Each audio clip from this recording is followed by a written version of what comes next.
Câmara Total de volta ao vivo nesta quinta-feira. Lembrando que você pode participar através do número do nosso WhatsApp, 19 é o nosso DDD, 978293776. O número está aqui embaixo da sua tela e você tem a opção de enviar uma mensagem através do nosso QR Code. Olha só.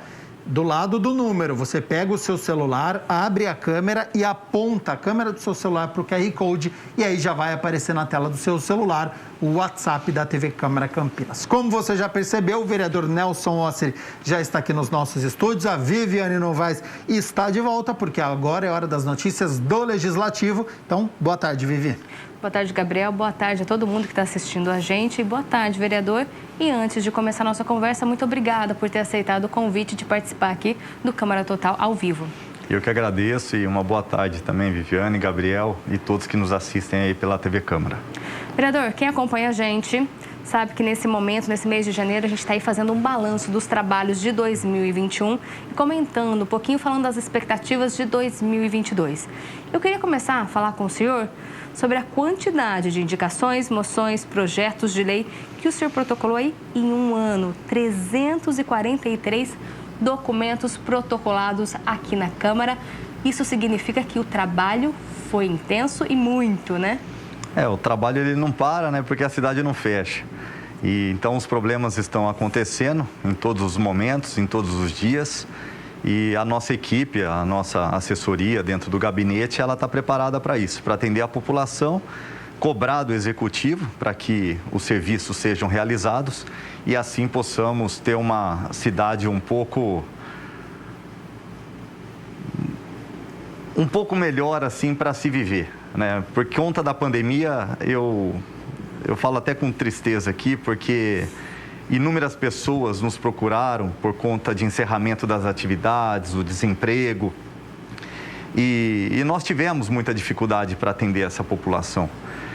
Em especial as pessoas em vulnerabilidade, as pessoas menos favorecidas, né? A empregada doméstica, aquela que trabalhava no sinaleiro, né? Vendendo água, vendendo trufa e infelizmente acabaram aí se contaminando com o Covid e tiveram que encerrar ali o seu trabalho. Então, acaba toda uma cadeia, né? Uma pessoa que traz o sustento, desempregada, é o filho passando fome, é o marido com dificuldade. Então, nós tentamos, né, de uma forma ou de outra, ajudar essas pessoas. Então, foi um ano bem pesado, bem carregado. Em mais um ano atípico, né, que foi 2021 por conta da pandemia. Pela sua fala, eu entendo que a maior dificuldade, claro que tem a sobrecarga na área da saúde, mas a perda de emprego, pelo que você observou, é algo que precisa ter uma retomada agora em 2022? Exatamente, Gabriel. A maior demanda foi a questão emprego, né?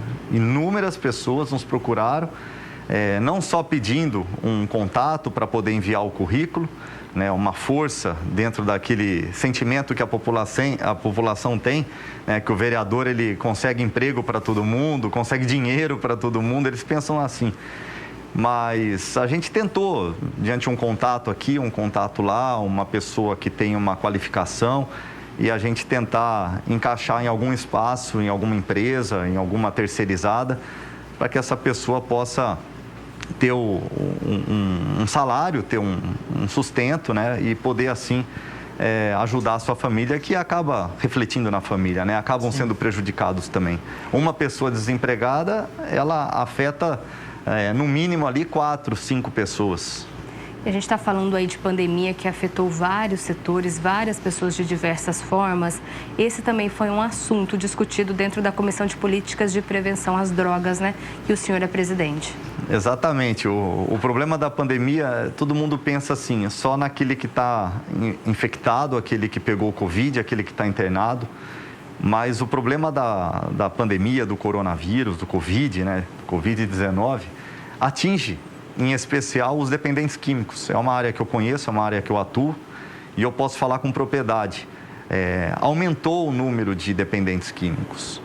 Pessoas que estavam recuperadas, estavam limpas, infelizmente na pandemia, tiveram recaída, né? Aumentou o número de pessoas com depressão, o suicídio, né? E muito relacionado ao uso de drogas.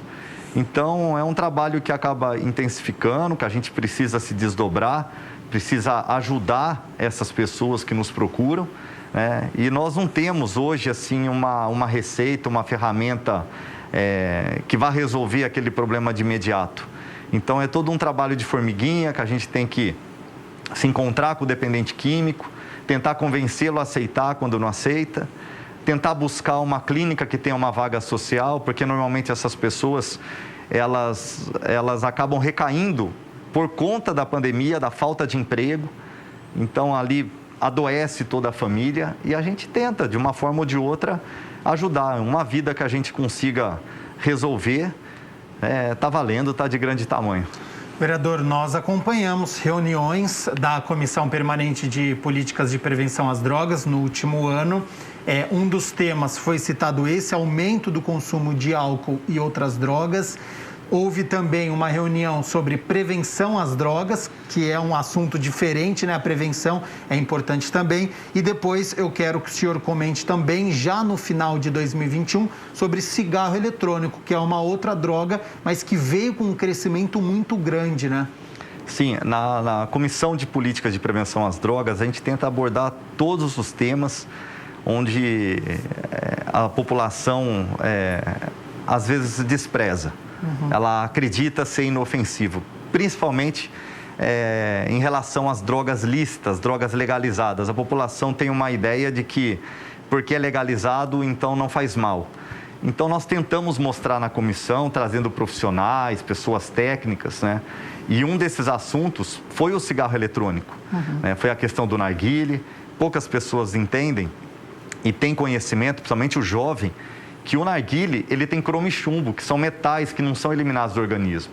Então, uma sessão de narguilé, ela equivale a 100 cigarros. Um cigarro, ele leva em média 5 a 7 minutos para acabar. Uma sessão de narguilé dura 90 minutos.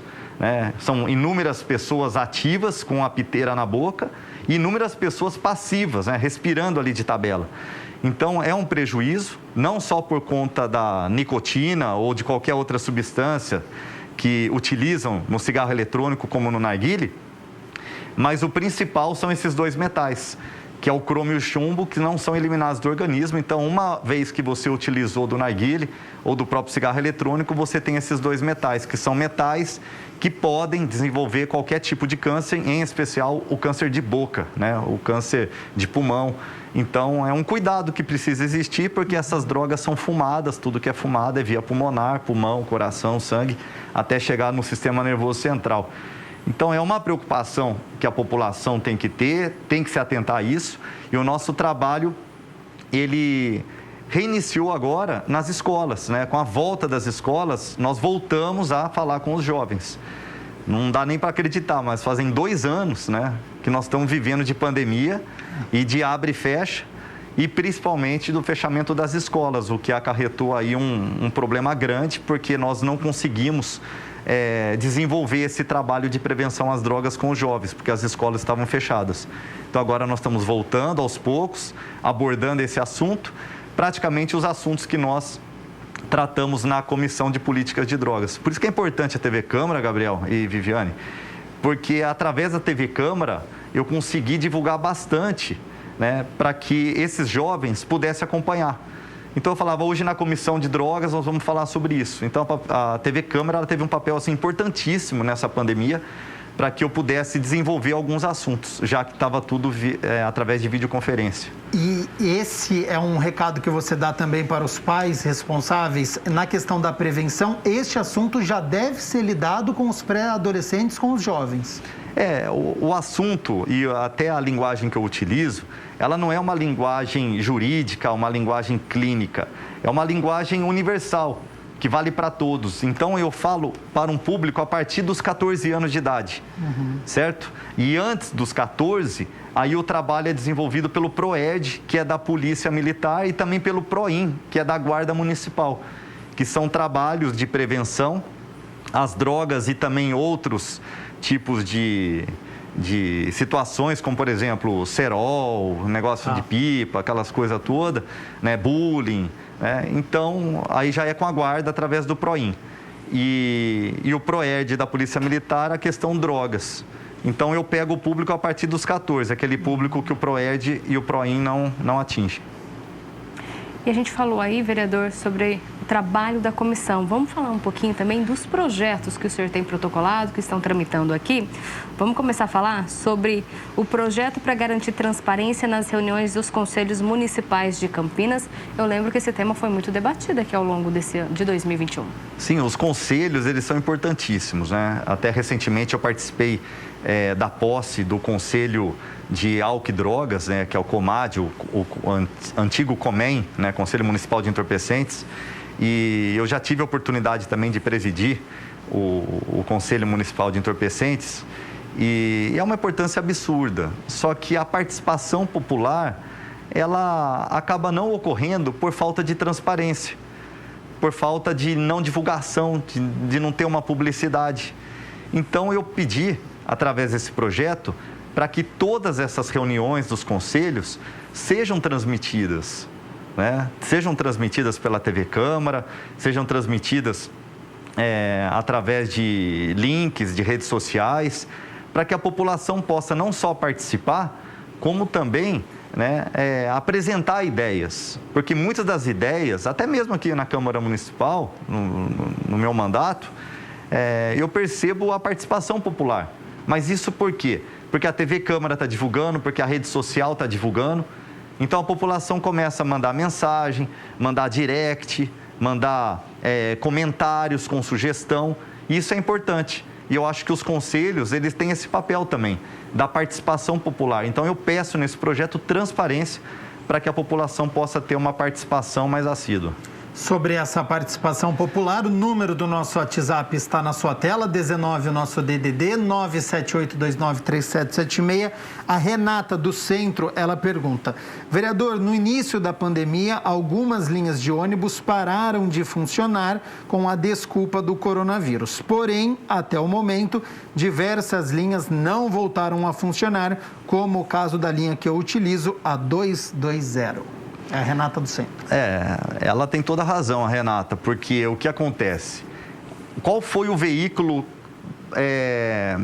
com maior casos de Covid, né? Qual foi esse veículo que mais transmitiu o Covid? Foram os ônibus. E logo veio uma medida que não dá para entender até agora, que foi a retirada de algumas linhas, de alguns vagões. E isso daí acabou prejudicando, porque quando você reduz, né, você acaba aglomerando mais pessoas. Então, eu lutei muito para que o prefeito pudesse apresentar não só um número maior de vagões, de ônibus, né, para a população, como também apresentei para ele uma empresa que faz uma detetização, né, a todo momento, e até com os próprios munícipes, através de ultravioleta, né, de raio ultravioleta, que mata o Covid. Mas eu acredito que isso não tenha prosperado, mas isso me causou uma indignação, porque se o ônibus é o lugar mais propício para você se infectar, né, considerando ali o número de passageiros, de pessoas, a rotatividade e também muitos que estão vindo da periferia para trabalhar no centro da cidade, trabalhar em bairros mais favorecidos, né? Se essas pessoas estão contaminadas, naturalmente isso vai propagar, vai acabar transmitindo para outras pessoas. Em especial a empregada doméstica, a babá, aquela que sai de uma região, pega um ônibus, vai para outro lugar, né? Se ela está contaminada, ela está transmitindo, ela leva para dentro de uma casa, para uma família, essa família leva para outras pessoas. Então, eu não vi por parte do governo nenhuma movimentação nesse sentido, né, de priorizar um maior número de vagões e também o maior número de linhas, né, de ônibus circulando e também ferramentas assim ativas que pudesse de fato combater o Covid dentro dos vagões. Ainda sobre este assunto, o Lucas do Cambuí acabou de enviar uma mensagem para a gente. Olá, estou assistindo, viu o que a Renata acabou de perguntar. Aproveitando o gancho dela, também aconteceram cancelamentos de linhas como a linha 374, que foi dada como descontinuada porque era deficitária. Como é uma concessão, a empresa de ônibus não deveria pensar no bem-estar dos passageiros ao invés de só lucros. É o Lucas do Cambuí. Concordo também com o Lucas, independente, eu acho que de eu estar falando aqui que o governo ficou devendo essa melhora na questão dos ônibus no momento de pandemia, mas eu falo isso porque o governo que tem que bater de frente com as empresas de ônibus, né? Não adianta o vereador apresentar requerimento, apresentar pedido, indicação, né? Se o prefeito não chegar, que é ele que assina, é ele que faz a licitação, é ele que tem o contrato, ele vai lá e resolva isso. Eu acho que é uma questão de bom senso, né, por parte do executivo, ter esse diálogo com essas empresas de ônibus e entender que tem uma licitação, eles estão recebendo e o ônibus precisa funcionar com qualidade. Porque sobrar para a população, sobrar sempre para o lado mais fraco, eu acho que é um momento que é inadmissível. Então gera-se uma revolta, acho que em todos. Não só quem utiliza do ônibus, como também dos próprios vereadores, que estão aqui para fiscalizar, que estão aqui para tentar melhorar. E a gente precisa, sim, dessa força do executivo para bater de frente com as empresas de ônibus e apresentar um transporte de qualidade, até porque nós pagamos uma passagem muito cara. Vereador, ainda na área de transporte, vamos falar agora do projeto do senhor que virou lei, né? É o que substitui placas externas por adesivos internos em veículos do transporte do aplicativo. Explica para a gente, agora que já virou lei. É uma demanda antiga, né, dos motoristas de aplicativos. Eles vêm reivindicando isso já há muito tempo, alguns anos. Eu apresentei o projeto no mandato passado. Infelizmente, nós não conseguimos aprovar. Mas agora, nesse mandato, graças a Deus, nós conseguimos, que é o fim da plaquinha, né, a utilização agora do QR Code. Até peço para que a INDEC, ela, aproveitando, né, do assunto, para que a INDEC dê uma atenção para o sistema que está gerando o QR Code, que está tendo alguns problemas, né? Depois de impresso, o motorista ou o próprio fiscal, o agente de trânsito, não está conseguindo fazer a leitura. Então, acho que isso é importante para que evite qualquer tipo de situação de desconforto para os motoristas, no caso a multa, o guincho, o carro para o pátio. Então, foi um pacote de melhorias para o motorista de aplicativo que inclui não só o fim da plaquinha, como também o direito à ampla defesa e também o bolsão ali próximo à rodoviária para todos os motoristas, inclusive para o táxi, para que eles possam utilizar naquele momento de embarque e desembarque, porque a gente sabe que a rodoviária ali, ela está num ponto estratégico, importante, bom, atende todo mundo, mas as ruas são estreitas e o espaço de embarque e desembarque, muitas das vezes, faz com que o motorista de aplicativo cometa alguma ilicitude, alguma irregularidade, parando o carro, por exemplo, em cima de calçada, tendo que dar 2, 3 voltas na quadra, né, e gastando assim combustível, a gente sabe que não está barato. Então, é um pacote de melhorias e principalmente o direito à ampla defesa, que é muito importante para o motorista de aplicativo. Hoje, o motorista, quando sofrer qualquer tipo de situação por parte, ou até mesmo um banimento da empresa Uber 99, ou seja, a empresa que for, o motorista tem direito à ampla defesa. Ele não tinha isso. 3 questões em relação aos motoristas de aplicativos. A primeira é do Raimundo, do Vida Nova. Ele diz: sou Uber e está muito difícil trabalhar em Campinas por conta de retaliações dos amarelinhos que ainda insistem em dar multa nos embarques e desembarques dos passageiros. É sobre este assunto que você estava falando agora, né, vereador? Exatamente. Eu acho que vai precisar, esse ano, e quero fazer isso o mais rápido possível, um diálogo com o presidente da INDEC, né, com os próprios agentes de trânsito, explicar que motoristas de aplicativo são trabalhadores, é uma categoria. Eles não vieram para disputar com táxi, para disputar com ônibus, eles vieram para trabalhar, para ter o dinheiro dele e poder sustentar a família. E o que nós estamos observando, infelizmente, é uma briga, uma guerra desnecessária.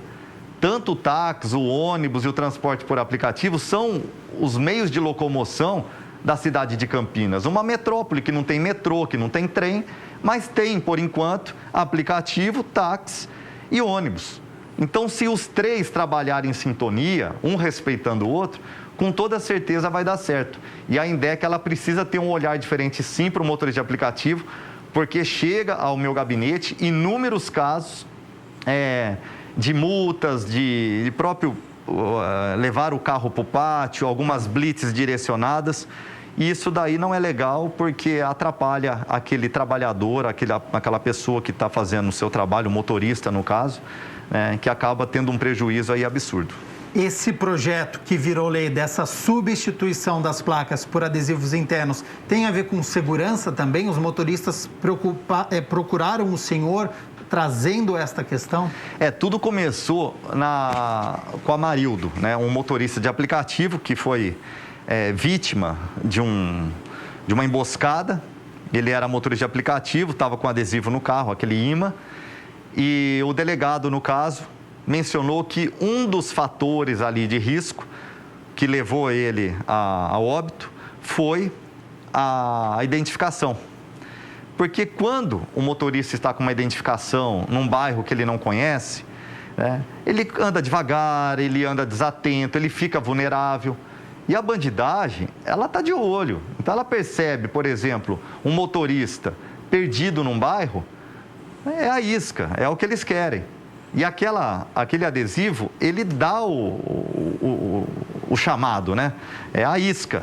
A pessoa olha e fala, opa, é motorista de aplicativo. Então, a retirada da plaquinha, ela traz segurança e permite, assim, que o motorista use agora do QR Code na parte interna do veículo. Ele pode remover a qualquer momento, se ele se sentir numa situação de risco, e apresentar só para o agente de trânsito, para a autoridade responsável que quiser fazer uma fiscalização. Vereador, falar um pouquinho aí de segurança, violência relacionada aí à mulher, porque tem aí projeto de lei que obriga o agressor a ressarcir serviços públicos acionados em caso de violência doméstica. Como assim? Isso aí, na verdade, foi uma resposta a um projeto que veio nessa casa de uma vereadora do PSOL. Ela apresentou um projeto onde o poder público teria que ressarcir a vítima. E eu apresentei o projeto no sentido contrário, né? Que o agressor venha ressarcir a vítima, e não o poder público, não nós que pagamos impostos. Eu estou pagando imposto agora para pagar a mulher que foi violentada, que sofreu algum tipo de agressão. Quem tem que pagar para a vítima, para a mulher que sofreu qualquer tipo de agressão e que eu abomino, seja ela uma violência verbal, sexual, uma violência doméstica, é o criminoso, aquele que foi lá e agrediu, aquele que foi lá e cometeu o crime. Então, o projeto vem nesse sentido. Ele vem fazer com que todas as mulheres agredidas, que sofram qualquer tipo de violência, né, elas possam ter uma assessoria jurídica, né, gratuita, e possa, assim, receber uma indenização do agressor e não do Estado.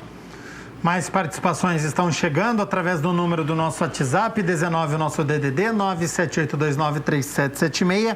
Agora é do Ricardo, do Carlos Lourenço. Ele diz, vereador, parabéns por esta lei. Sempre é muito difícil trabalhar como Uber, mas sendo identificado em alguns pontos da cidade pela placa, já é difícil. Então, parabéns aí por este projeto. Agradeço e estou aqui para isso, para ajudar, independente de ser Uber, independente de qualquer tipo de trabalho, seja do motorista de ônibus, seja do próprio taxista. O meu mandato está aberto a todos. E eu quero aproveitar aqui que nós tivemos um trabalho também para os taxistas na questão das concessões, né? Tinha um dinheiro parado na INDEC, em torno de 6 milhões de reais, de concessões, dinheiro esse exclusivo para uso dos taxistas, para melhorar o ponto, melhorar as demarcações, até a proposta de banheiros nesses pontos, né, a cobertura. Então, nós fizemos um requerimento, apresentamos, me reuni com alguns taxistas. Então, o mandato aqui é para isso, não é para atender uma frente, uma categoria, é para atender todos aqueles que estão precisando. Rosa Maria, do Jardim Aurélia, sobre saúde agora. O médico do postinho da ala azul não tem mais. Onde eu reclamo? O postinho da onde? Ela diz, postinho da ala azul, não tem mais, onde eu reclamo? Rosa Maria do Jardim Aurélia. Eu posso apresentar um requerimento, mas eu precisaria da localização, de mais informações. Então a gente pede a Rosa Maria do Jardim Aurélia, mande para a gente o endereço, qual que é este posto de saúde e as informações, tudo o que você souber, que você puder enviar para a gente. E aí a gente repassa para o vereador Nelson Osser, então, e aí, através do requerimento, que é importante, né, explicar para quem está em casa, o senhor tem esta ferramenta parlamentar de questionar o executivo? Exatamente, o requerimento ele é uma ferramenta importantíssima. É umas, assim, lógico, depois dos projetos de leis, o requerimento é onde começa tudo. Esse requerimento é uma ferramenta que o vereador pode pedir informações para o executivo e num prazo de 15 dias, prorrogável por mais 15, ou então num total de 30 dias, o poder público tem por regra, por lei, nos responder. E através dessas respostas, a gente consegue tentar descobrir ali o erro e melhorar, pedir a melhora dessa situação, entender o porquê, por exemplo, no caso do postinho, o porquê ele foi encerrado, o porquê ele foi finalizado, e se existe algum projeto para um novo posto de saúde que possa atender aquela população, né? E também representar no próprio Ministério Público com mais conteúdo, com mais argumentos. Prost Souza, no Jardim Aurélia, a Rosa Maria acabou de enviar para a gente. Tá, eu apresento um requerimento nesse sentido e dentro de 15, 30 dias eu tenho uma resposta para ela. Tá, então, Rosa Maria, resposta. E, vereador, como a gente disse logo no começo do nosso trabalho, foi um ano bastante intenso, né? Vamos falar um pouquinho sobre a comissão processante. Ela foi aberta no final do ano passado, também já encerrou. Eu queria que o senhor comentasse a respeito desse assunto. A comissão processante, ela veio num momento assim que eu realmente não esperava, porque eu sempre disse naquela sessão do dia 8 de novembro que eu não vi em nenhum momento ato de racismo, injúria racial, não vi nenhum tipo de agressão da minha parte com o vereador do Partido Comunista e também não vi em nenhum momento nenhum tipo de agressão por parte dele com a minha pessoa, né? A não ser a agressão verbal. A agressão verbal por parte dele eu vi. Todo mundo sabe aqui que eu sou um vereador combativo, né? Não levo desaforo para casa. Meu mandato aqui é da população, foi quem me elegeu, são dos meus eleitores, dos meus quase 5.000 votos. Uma eleição difícil, até por conta das escolas que estavam fechadas, entidades, e não é assim que eles vão conseguir tirar o mandato que é do povo, que é dos meus eleitores. Então, eu aproveitei dessa comissão processante que eles resolveram abrir para me defender. Para me defender, apresentei minha defesa num prazo legal, no prazo que o regulamento aí determina, e a verdade prevaleceu, né? Então, não teve racismo, não teve injúria racial, não teve quebra de decoro. Isso tudo foi apresentado com a verdade, né? Sem nenhum tipo de manobra, sem nenhum tipo de jeitinho, sem nenhum tipo de autoridade por trás, apontando o dedo, apresentando algum tipo de poder. Eu apresentei a verdade e a verdade prevaleceu. Vereador, você falou da sua postura combativa. Fica alguma lição do que aconteceu? Para você isso foi normal, é do calor do momento? Para este ano de 2022, é algo que pode acontecer? Discussão em plenário? Como é que você vê todo esse cenário? Todas as câmaras municipais, né, todas as câmaras, elas têm momentos de fervor, de discussões, né, de bate-boca, de divergência. Isso daí faz parte. Agora, a partir do momento que você desrespeita um colega, como eu fui desrespeitado pelo vereador do Partido Comunista, que me ofendeu, que me agrediu, e providências, lógico, jurídicas eu já tomei, mesmo no ano passado, né, isso tudo está correndo, e até mesmo contra 2 assessores dessa pessoa que também tiveram um ato aí que eu abomino, que foi a agressão ao idoso, e esse idoso é meu pai. Meu pai completou 70 anos no dia 7 de novembro. No dia 8, ele estava sendo aqui agredido por 2 assessores desse vereador do Partido Comunista, as imagens mostraram. Então, todas as medidas legais, né, eu tomei. Então, isso eu não admito. Esse tipo de violência eu não admito. A física, a agressão verbal eu não admito. Então, 2022 tem tudo para ser diferente. Desde que tenha um comportamento legal por parte desses vereadores da esquerda, né? Porque, caso contrário, toda ação tem reação. E é assim que a gente trabalha. Eu não consigo, como eu já disse para vocês e já disse para todos os colegas aqui, tomar tapa na cara e ir para casa e dormir, né? Eu resolvo o negócio do jeito que tem que resolver. Mais perguntas estão chegando. A Fabiana do Jardim Viracopos. Ela diz assim: vereador, em época de campanha, todos prometem muito. Agora que alguns vereadores vão ser candidatos a deputados, não seria uma boa hora para cobrar asfalto nos bairros pobres aqui ao lado do Viracopos? É a Fabiana do Jardim Viracopos. Concordo. Eu acho que político, ele tem um costume, assim, violento, né? Acho que desde sempre, de prometer muitas coisas, né? Eu já deparei com promessas, até porque antes de ser votado, ser candidato, né, eu só votava. Hoje eu voto e sou votado. E eu lembro perfeitamente de santinhos que, meu Deus do céu, né, que nem compete ao vereador aquela promessa, e eles estavam lá prometendo tudo isso para tentar enganar a população e conseguir o voto. A questão do asfalto é uma questão que envolve aí muito mais o executivo do que o legislativo, né? É o executivo, o prefeito, o secretário, eles que têm o dinheiro na mão e eles que executam. Então, o que eu posso fazer pela senhora, como que é o nome dela? Fabiana Jardim Viracopos. Da Fabiana, do Jardim Viracopos, o que eu posso fazer por você, Fabiana, é cobrar do executivo, tá? Que aí é um poder que o vereador tem, é um poder pequeno, mas é um poder que vale, a gente chegar e cobrar do prefeito o asfalto aí na região do Jardim Viracopos. Jardim Viracopos. Jardim Viracopos. E, vereador, os trabalhos, as reuniões vai ser agora extraordinária, né? A reunião ordinária passa a ser extraordinária, a reunião de comissão também, tudo de maneira remota. Vai mudar alguma coisa o trabalho do Nelson Oster? Como que vai ser agora nesse ambiente que a gente não vai poder receber o público temporariamente? O trabalho, na verdade, não para, aquilo que eu te falei, né? Para mim não tem sábado, domingo, o vereador é vereador 24 horas e por isso que a gente é cobrado sempre, até porque nós estamos aqui como empregado do povo, quem paga nosso salário é a população e nós temos que atender, não tem conversa. Se tocar o telefone 2 horas da manhã, você tem que atender, não tem jeito, porque a gente sabe como que funciona hoje, o político, a imagem dele está muito desgastada.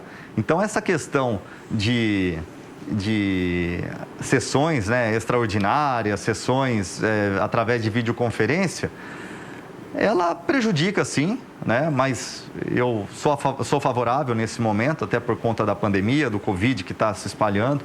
Eu mesmo acabei sendo contaminado pelo Covid no final do ano, depois do Natal, e sei as dificuldades que ainda mais quando você necessita da saúde pública e passa todo o perrengue aí que a gente sabe como que funciona. Então, assim, tem um prejuízo, porém o trabalho não para, né? Isso não vai impedir, até porque eu eleito, né, o vereador eleito, todos aqui, eles têm que atender a população. É o risco, não tem jeito, né? Os problemas continuam acontecendo, você vai ter que visitar posto de saúde com Covid, você vai ter que visitar UPA, você vai ter que visitar hospitais, você tem que visitar as escolas, agora com a retomada, com a questão aí da vacinação, saber quem vacinou, quem não vacinou, aquela exigência que está exigindo agora, que está existindo agora, que é a carteira de vacinação, né? Procurar entender como que eles estão utilizando aí dessa carteira, porque a gente sabe que quem vacinou, quem não vacinou, tanto pode transmitir como pode pegar e vice-versa. Então, a gente entender, para que a população não sofra, né? Não tenha que pagar um PCR aí para poder colocar seu filho para estudar. Não tem cabimento isso. Mais perguntas estão chegando. Selecionei aqui do Manuel, do centro aqui de Campinas. Ele diz: vereador, existem muitos usuários de drogas no centro e que se recusam ao tratamento. Como podemos lidar com esta situação? É o Manuel. Manuel, eu não vou usar da pandemia aqui para falar que aumentou o número de dependentes químicos em situação de rua, mas a verdade é uma só, né? Que aumentou e muito por conta da pandemia, do desemprego, do fica em casa, né? E a economia a gente vê depois, e muitos acabaram perdendo emprego e ficaram em situação de rua. Eu conheço pessoas que estudaram comigo que hoje moram na rua. É realmente algo assim que a gente fica chocado. E na condição de vereador, a gente tenta de uma forma ou de outra, não por esse caso de um conhecido, mas por conta do número de pessoas e a história dessas pessoas. Essas pessoas, elas são invisíveis, né? Muitos não conseguem nem olhar de rabo de olho para um morador de rua. Então, o que nós podemos fazer, e é uma sugestão que eu já apresentei tanto na Comissão de Drogas, como também para o próprio prefeito e para a própria secretária de Assistência Social, que Campinas tenha um centro de recuperação municipal, que possa fazer esse acolhimento, fazer essa triagem. Aqueles que não forem de Campinas e quiserem retornar para a sua cidade de origem, né, que retornem, que a própria Polícia Civil participe dessas operações, porque na rua existem pessoas foragidas, pessoas desaparecidas, foragidas que eu falo do sistema prisional, desaparecidas, famílias que estão aí procurando. Então, na rua você encontra de tudo. Então, precisa existir uma ação conjunta, mas Campinas precisa ter um centro de recuperação municipal, porque 80%, mais ou menos, dos moradores de rua são dependentes químicos. E essa população que é dependente química, ela precisa ser tratada. Uma coisa que eu exigi também do próprio Conselho Municipal de Entorpecentes, que tenha um olhar para a necessidade da internação compulsória.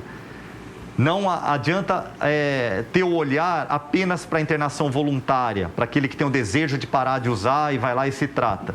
Você pega um morador de rua que está com a autoestima no chão, sem motivação para nada, dependente químico, ele não vai querer parar de usar droga. Então o Estado precisa intervir. Da mesma forma que o Estado está intervindo com a aplicação da vacina para tratar, para curar essas pessoas, para evitar que se contaminem com o Covid, o Estado também precisa ter a mesma força para tratar os dependentes químicos que não querem ser tratados, porque ele está colocando em risco a vida dele e também a vida de terceiros, a vida da sociedade. Vereador, diante de tanta demanda, qual que é a expectativa para 2022 do Nelson Mosseri? Acho que o sentimento é de alegria, né? Um sentimento de vontade de fazer mais, tudo aquilo que nós não conseguimos fazer em 2021, que consigamos agora em 2022. Lógico que com a união dos demais vereadores, que ninguém se apegue à vaidade, a nenhum tipo de egoísmo, e que possamos entender que o momento é novo, é um momento de recomeçar e fazer do ano de 2022 pelo menos dessa Câmara Municipal aqui, que é o que nós podemos, a melhor Câmara Municipal de Campinas, com todos os vereadores realmente interagindo e respeitando as questões políticas, as divergências que são naturais. É só isso que eu peço, não só a Deus, mas também aos colegas vereadores. Para a gente encerrar as perguntas dos nossos telespectadores, o Antônio também do Centro, ele diz: nós comerciantes estamos preocupados com esta nova etapa da pandemia. Se fechar o centro de novo, ninguém mais aguenta. Todos vamos falir. Como é que o senhor poderia nos ajudar para não parar a cidade novamente? Eu que uso do slogan que a cidade não fecha, pode ter absoluta certeza que eu vou continuar lutando para que a cidade não venha a fechar. Nós batemos na trave no começo da pandemia, quando começou aquele abre e fecha, mas era sempre com horário reduzido, então não fechou, mas quase fechou.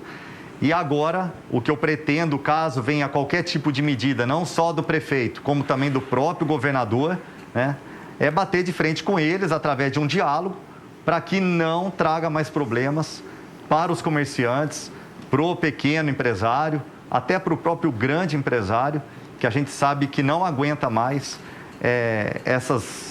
esses decretos, né, que não traz segurança nenhuma e só prejudica e desemprega. E vocês, comerciantes, sabem a importância de vocês. Eu sou neto de comerciante, meu avô tinha 3 lojas de camisa na Francisco Glicério, fábrica de camisa ali na Avenida Brasil. Então, nós temos que pensar, né, de forma completa. Quem gera emprego? É o comerciante, é o empresário, é o pequeno empresário, são eles que geram emprego. Então não dá para fechar, porque senão ninguém aguenta pagar. Vereador, nós da TV Câmara Campinas vamos continuar acompanhando todo o seu trabalho ao longo aí de 2021 e exibindo, mostrando tudo aqui. Também. 2022, eu já estou trocando o ano.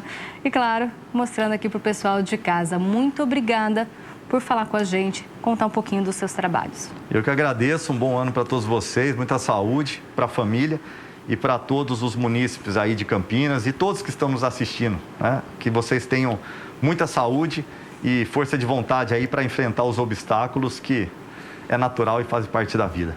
Obrigado, vereador. E a gente continua aqui com as notícias do Legislativo, porque agora a nossa equipe foi até o Parque Santa Bárbara, onde o vereador Juscelino da Barbarense solicitou uma revitalização na área do antigo aterro sanitário, que ficava lá naquela região. O Michel Amorim foi junto com o parlamentar e mostrou como vai ficar o local. Vamos ver.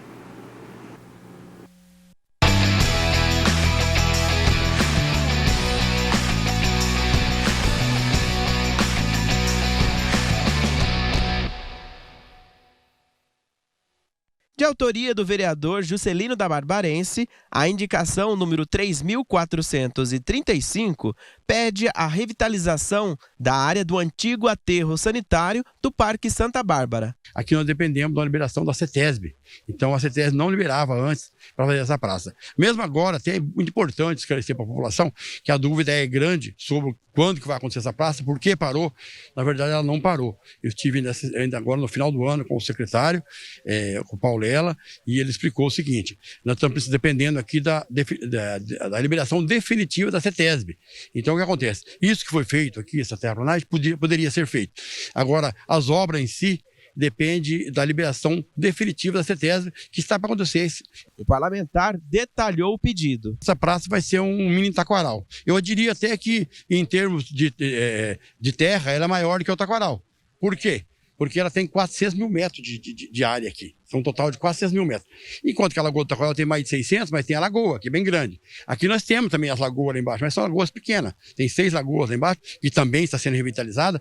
Aqui nós vamos, para contemplar aqui, uma pista de caminhada de 2.500 metros. Pista maravilhosa em volta aqui. Também vamos ter os campos de futebol. Eu já pleiteei um campo com grama sintética para conseguir manter o pessoal jogando, porque se a gente planta grama comum, 15 dias acaba a grama e vira aquele terrão. Então, para fazer um campo de grama sintética, várias quadras de futebol de areia, futevôlei, e também, muito importante, vai ter uma pista de motocross e bicicross, que eu fiz o pedido para o secretário, já está no projeto, que vai ficar lá beirando a linha do trem. Por quê?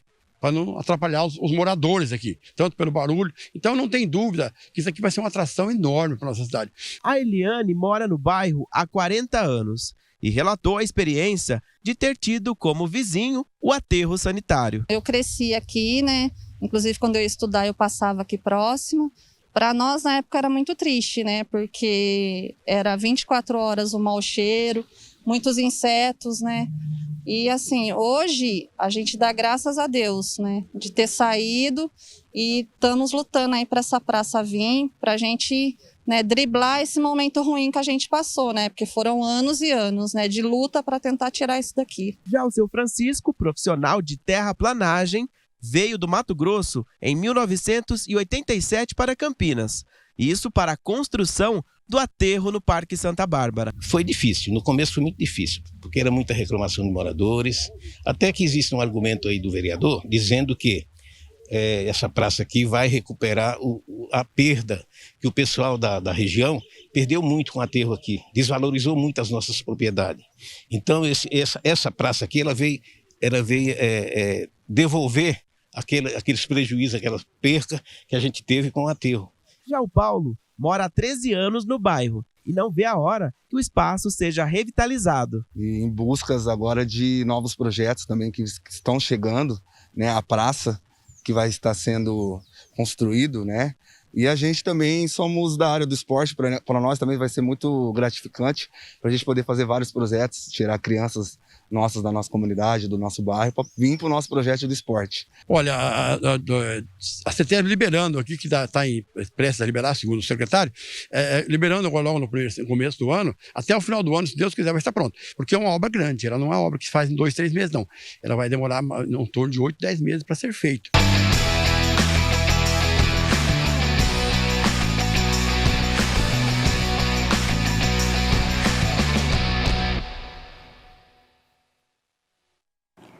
E os vereadores Luiz Rossini e Paulo Gaspar, eles solicitam instalação de placas de sinalização em áreas aqui da nossa cidade sujeitas a alagamentos e a enchentes. O objetivo dessa solicitação é alertar, a população em dias de chuva do perigo que esses locais oferecem. Vamos entender melhor na reportagem. Os vereadores Paulo Gaspar e Luiz Rossini pedem ao Executivo a instalação de placas de sinalização com rotas alternativas para alertar pedestres e motoristas sobre áreas com riscos de alagamento nas avenidas e ruas de Campinas, sobretudo naquelas que possuem riscos de enchentes. Apresentei uma indicação, e o vereador Paulo Gaspar também o fez, pedindo ao governo que instale nas áreas mapeadas de inundação da cidade placas alertando as pessoas para redobrarem a atenção, tomarem cuidado nos dias de chuva forte. Sabemos que é uma medida relativamente simples, não é a solução definitiva do problema, mas se nós evitarmos, com iniciativas como essa, novas mortes, veremos que soluções simples também são bastante efetivas. O verão é uma estação que preocupa ainda mais, justamente por conta das chuvas. As chuvas de verão têm se tornado cada vez mais intensas, muitas vezes com altas precipitações em curto espaço de tempo, em regiões delimitadas.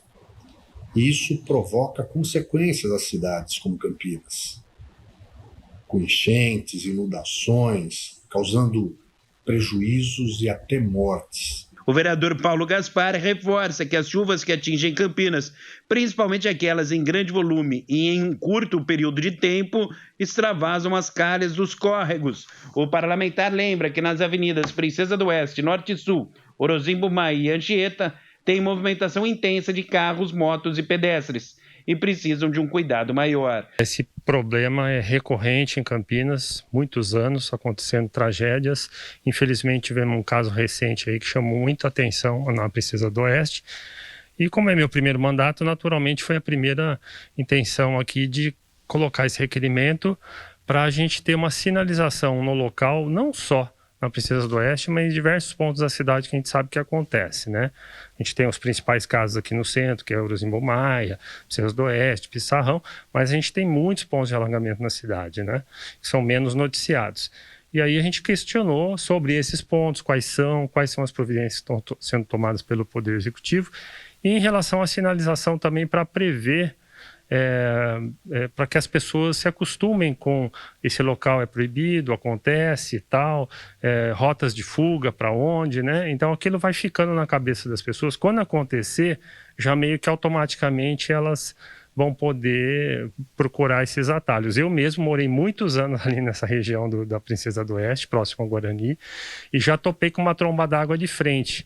Estava sem chuva, sem nada, de repente quando eu vi, eu falei, o que é aquilo? Veio uma marola na minha frente, eu tive a sorte de conseguir virar à direita a tempo, mas passou aquela enxurrada que eu fiquei muito assustado. Os parlamentares Paulo Gaspar e Luiz Rossini querem que a prefeitura faça campanhas educativas para conscientizar a população a não entrar nessas áreas durante a ocorrência de fortes chuvas. Os vereadores também protocolaram requerimentos de informações questionando se existem e quais são os projetos em andamento para acabar definitivamente com as enchentes no município. Os parlamentares querem saber a previsão de conclusão das obras e as medidas de prevenção de alagamentos na Princesa do Oeste. A gente sabe que é uma obra de grande impacto, provavelmente custe acima de 300 milhões uma obra dessa, porque são muitos piscinões enterrados que precisam fazer.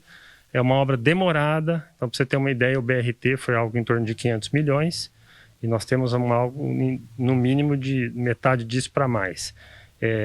Vai precisar de recursos federais, recursos estaduais, Campinas não tem caixa para isso e para a gente dar uma prioridade para uma obra dessa vai ter que ou aumentar a arrecadação tributária ou contar não só com emendas parlamentares, mas verba carimbada mesmo da União, Isso vai requerer muita articulação política.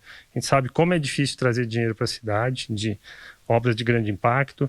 Então, enquanto isso não acontecer, no mínimo, a gente precisa ter uma sinalização adequada, sirene, alarme, no dia que vai ter essas previsões, monitoramento de câmera, tudo mais, e possíveis rotas de fuga para esses pontos. Vamos às notícias do Legislativo. Como todos os dias aqui, a gente faz aquele balanço das comissões de como foram, né, as reuniões no último ano. É exatamente isso, Gabriel. E hoje a gente vai falar sobre a Comissão de Defesa dos Direitos Humanos e Cidadania. Quem vai contar pra gente como foram os trabalhos dessa comissão é a vereadora Paola Miguel, que é presidente dessa comissão permanente aqui da Câmara. Entre os diversos temas, debateu sobre racismo obstétrico. Houve 11 reuniões da comissão, 6 delas no primeiro semestre e 5 no segundo. E a comissão, que tem como presidente a vereadora Paola Miguel, do PT, debateu alguns assuntos como pobreza, pandemia e a campanha do Despejo Zero. Inclusive, esse assunto voltou muito à tona porque o Despejo Zero acabou agora no final do ano, mas ele foi prorrogado por mais 3 meses com a ameaça da nova variante. A gente também discutiu acesso à justiça, a gente discutiu vários outros temas também durante esse ano. Na comissão, a gente tem acompanhado, inclusive, alguns casos de denúncia que chegaram até a gente, o caso de racismo obstétrico, o caso de denúncia com relação ao menino de 11 anos na escola Aníbal de Freitas. A gente criou uma subcomissão para poder discutir o Plano Municipal de Direitos Humanos, né? E foi onde justamente a gente discutiu a questão de negritude, acesso à justiça e combate ao racismo. Então, esse ano foi um ano que a gente conseguiu avançar bastante nos debates. Houve discussão sobre a criação do Conselho Municipal de Políticas LGBTQIA+. Também debate sobre o caso de LGBTfobia na Escola Estadual Aníbal de Freitas. Os impactos da desregulamentação e do desemprego na juventude trabalhadora. Representantes do Executivo, especialistas e população participaram das reuniões. Eu acho que isso é o mais importante, né? Quando a gente faz uma reunião de comissão, a gente quer que todo mundo participe. A gente fala principalmente com relação ao Plano de Desenvolvimento Direitos Humanos Municipal. A gente precisa ter a participação de todas e todos, que é o Executivo, o Legislativo, a sociedade civil. Quando a gente conseguiu trazer o Executivo, foi muito bom para a gente, porque a gente consegue saber quais são os limites, né, para a gente conseguir avançar nessa discussão. Quando a gente traz os outros vereadores, a gente tem uma pluralidade de pensamento, e quando traz a sociedade civil, a gente sabe onde realmente o sapato aperta e como que a gente pode ajudá-los nessa construção do plano também. E eles acabam, consequentemente, nos ajudando também. Tá certo, então, Vivi. Muito obrigado pelas notícias da Metrópole de Campinas, do Legislativo. Volta amanhã com mais informações? Amanhã tem muito mais informação para você que está assistindo a gente. Muito obrigada, viu, Gabriel? E a gente se vê amanhã. Tchau. Até amanhã, então.